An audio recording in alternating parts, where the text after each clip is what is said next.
तैयार रहिए। Start.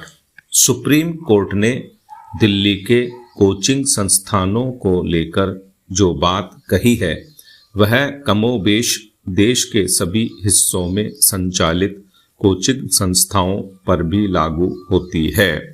Coaching संस्थानों में सुरक्षा संबंधी मानदंडों पर स्वतः संज्ञान लेते हुए कोर्ट ने कहा कि दिल्ली की घटना ने आंखें खोल दी हैं।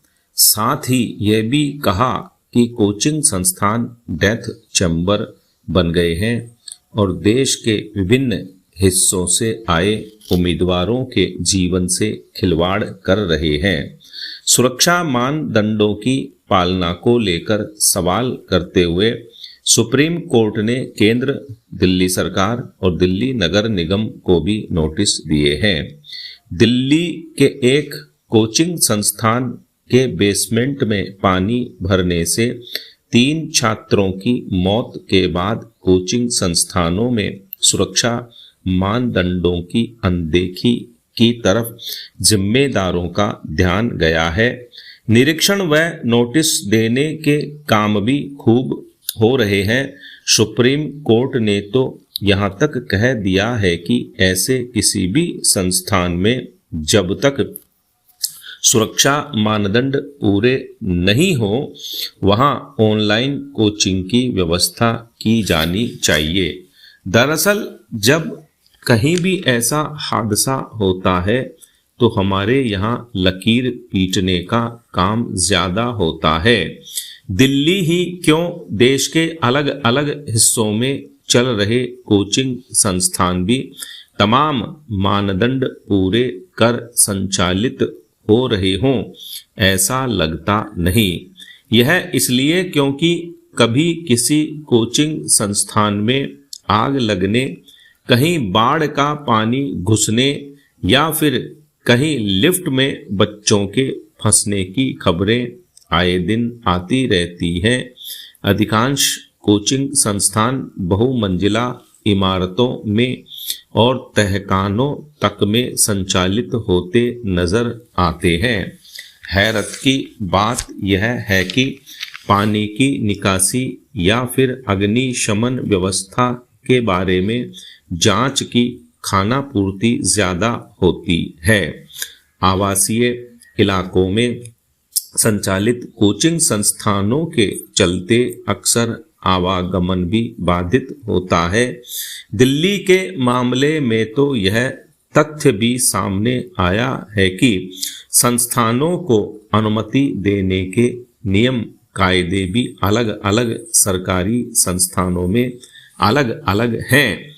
ऐसे में तय मानदंडों की समुचित पालना होना संभव होता ही नहीं।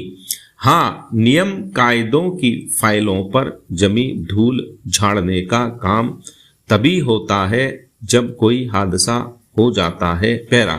बात सिर्फ कोचिंग संस्थानों की ही नहीं, सार्वजनिक आवाजाही वाले सभी केंद्रों पर सुरक्षा मानदंडों की अनदेखी कभी भी जानलेवा साबित हो सकती है। बाहर से आलीशान सी दिखने वाली इमारतें भीतर से मौत का साजो सामान लिए हों तो दोष किसे दें। बड़ा सवाल इस बात का भी है कि हादसे के बाद दिखाई जाने वाली सक्रियता आखिर ऐसे किसी भी संस्थान के संचालन की अनुमति देते वक्त क्यों नहीं दिखाई जाती। पैरा। जन कल्याणकारी शासन में जनता को सुविधा प्रदान करना सरकारी विभागों का कर्तव्य है, पर उस सुविधा को ही वे जब कमाई का जरिया बना लें तो उसे क्या कहा जाएगा। टोल के खेल के जरिए सड़क निर्माण के काम में जुटी एजेंसियां कुछ ऐसा ही कर रही हैं। प्रदेश में किन्हीं भी 2 बड़े शहरों के बीच यात्रा कर लीजिए, सुविधाजनक सफर के नाम पर बने राजमार्गों पर टोल नाकों पर बेतहाशा टोल की वसूली हो रही है। इसके बावजूद सफर सुगम है या नहीं, इसकी किसी को परवाह नहीं है। पैरा। अजमेर दिल्ली हाईवे के टोल नाके देश में सबसे ज्यादा कमाई करने वाले टोल नाके हैं। पिछले 5 साल में इन दोनों नाकों से करीब 3000 करोड़ रुपए की कमाई की गई है। सबसे ज्यादा कमाई वाली इस सड़क के हाल ऐसे हैं कि लोग अब इस राजमार्ग पर आने से पहले काफी पहले से ही जाम नहीं मिलने की प्रार्थना करने लगते हैं।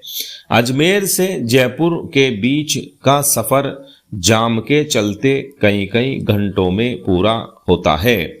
ऊबड़ खाबड़ सड़क पर चलने से वाहन को नुकसान होता है, वह अलग, लेकिन टोल नाकों पर वसूली पूरी है। ऐसा ही हाल दिल्ली जयपुर के रास्ते का है। असल में टोल के जरिए कमाई का नया रास्ता खुल गया है। राजस्थान के टोल नाकों में 40% पिछले 5 सालों में खुले हैं। पिछले 5 सालों में राजस्थान में 22,000 करोड़ से ज्यादा की वसूली की गई है। जिस अनुपात में टोल नाके खुले हैं और उनकी वसूली बढ़ी है, उस अनुपात में आम जन को सुविधा नहीं मिल रही है। चूंकि पूरी टोल सड़क के लिए वसूला जाता है, तो टोल सड़क को एक निश्चित समय में और निरापद पार करवाना भी टोल वसूलने वालों की जिम्मेदारी होनी चाहिए। ऐसा नहीं होने पर उन्हें टोल वसूलने की इजाजत नहीं होनी चाहिए।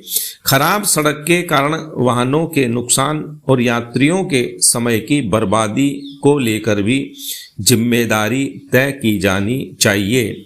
जाम लगने पर जाम खुलवाने के लिए टोल कंपनी को ही व्यवस्था करनी चाहिए।